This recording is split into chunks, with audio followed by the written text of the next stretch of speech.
Hey guys, Natural Juan here, seemingly back from the dead. Sorry for the long delay guys, but I had the flu in the previous 2 weeks and couldn't do much but rest. That said, I'm back now, and ready to rock with all new content.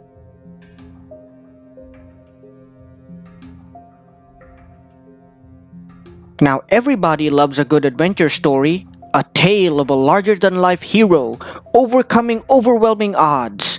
This can be seen how even in ancient times, characters like Samson from the Old Testament or Heracles from Greek mythology are well appreciated. This can also be seen in modern times with people's interests in characters like the Space Marines of Warhammer 40,000 or the Slayer from the Doom video game series. The list goes on. However, there is also a lot of interest in simpler and less powerful protagonists facing terrors that are well beyond them. Indeed, this is the hallmark of a horror story and is every bit as popular and loved by audiences around the world. From the hapless losers club in Stephen King's It, all the way to the frightened campers of the Friday the 13th, horror will probably be one of the most memorable genres in the ages to come.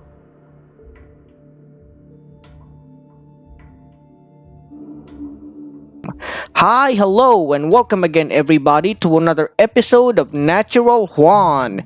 This time around, we're going to discuss the many stories and events taking place in another of Junji Ito's manga, Mimi's Ghost Stories. Before all that though, I'd like to invite you all to subscribe to my channel and hit that bell for notifications to see more content like this. Special mention too to Mr. Jonathan Green, my patron in Patreon. If you would also like to support my channel and what I do here, please check out my Patreon information in the description below, along with PayPal and Gcash for making one-time donations. With all that out of the way, let's dive in and find out more about Mimi's Ghost Stories.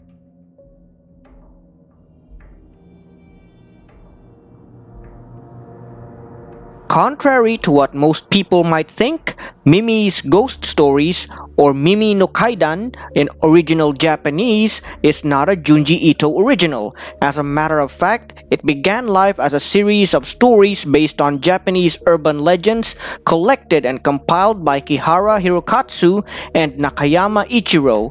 Both Hirokatsu and Ichiro gave Ito permission to adapt their collection into a manga and change them according to the latter's needs, but Ito elected to turn it into something less depressing than some of his other works. Less depressing here just means that the protagonist, Mimi, always survives in the end no matter what horror she has to face in whatever story she's in.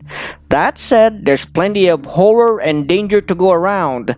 A lot of people who aren't protagonists, or at least not deeply associated with them, are killed gruesomely, and the heroine, Mimi, still gets plenty of psychological trauma along the way. Also, unlike some of the other works done by Junji Ito, Mimi's ghost stories can't be considered epic in the same way works like Gyo or Hellstar Remina are. No big militaries or crowds of people here, just common ordinary people against monsters that have somehow hidden themselves in mundane society. The first and possibly most popular chapter is that of the woman next door. No, this isn't a story about a friendly woman, nor is it a romance story of any kind. Quite the opposite, really. It all begins when our heroine Mimi moves into a new apartment building with 2 floors.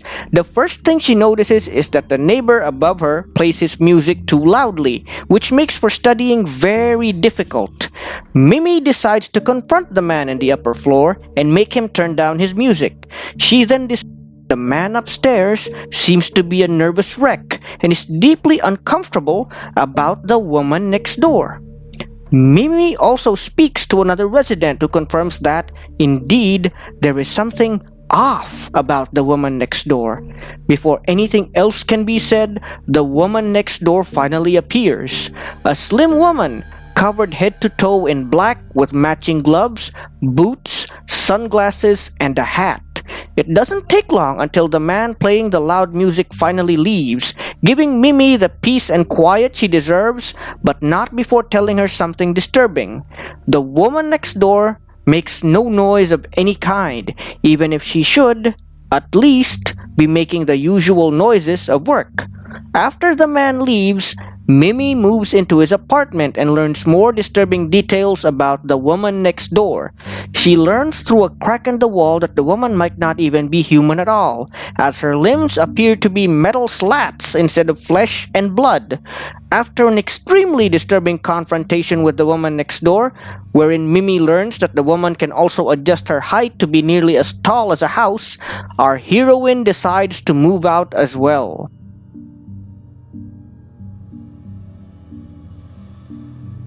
Another noteworthy story is The Seashore, a chapter that is perhaps more noteworthy to me than most other readers of Junji Ito due to being disturbingly familiar, as I will explain later on.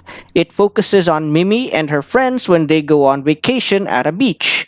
As they sit and relax, they begin discussing various stories of hauntings at the beach, and it isn't long when a waitress shows up to tell them that there have indeed been many numerous stories of hauntings and other scary incidents at the beach.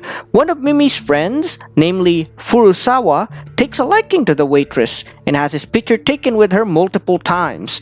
However, that night, Furusawa seemingly goes insane, becoming fully convinced that a teacher is begging him to help her students which are drowning in the sea. Mimi and the rest of her friends see nothing, but Furusawa is adamant that there are indeed children who are drowning that need to be rescued. Mimi and her friends decide to lock poor Furusawa in their car for his own safety, but alas, they find his drowned body floating on the water the next day. They then meet the waitress again, who explains that there were indeed school children who drowned at that very beach, but that it had happened many years ago. It isn't long when the friend who took Furusawa's picture with the waitress reveals the pictures she had taken to Mimi and the others.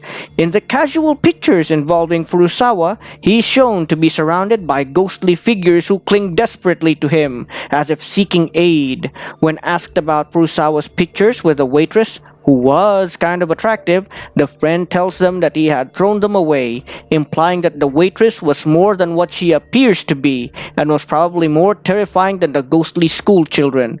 As a side note, growing up in my home city, we had our own urban legend about a beach that claimed a life on an annual basis. I have been through there multiple times when I was younger, and all I can say is that my depression tends to be a lot stronger than normal if I stay there for any length of time.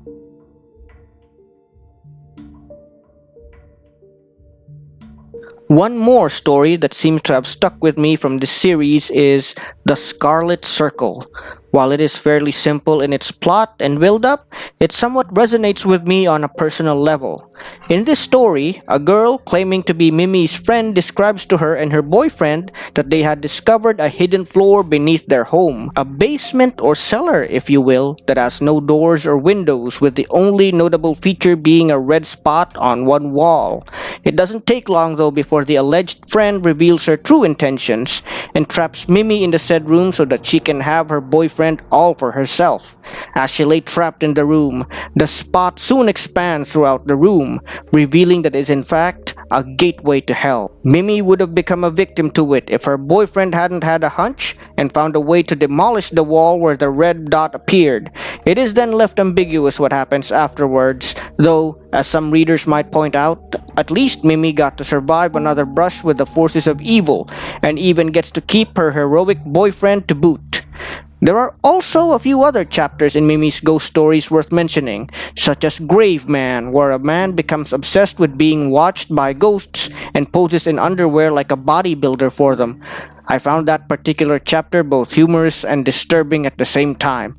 Then there's The Sound of Grass, where Mimi and her boyfriend come face to face with the ghost of a hanged woman. Pretty standard fare for a ghost story though, if you ask me. One ghost story in particular, Just You and Me, leaves me in tears, however, wherein a young girl is haunted by the ghost of her mother who had burned to death. It is only later on that it is revealed that her mother's ghost was actually trying to comfort her, even though she did appear quite terrifying.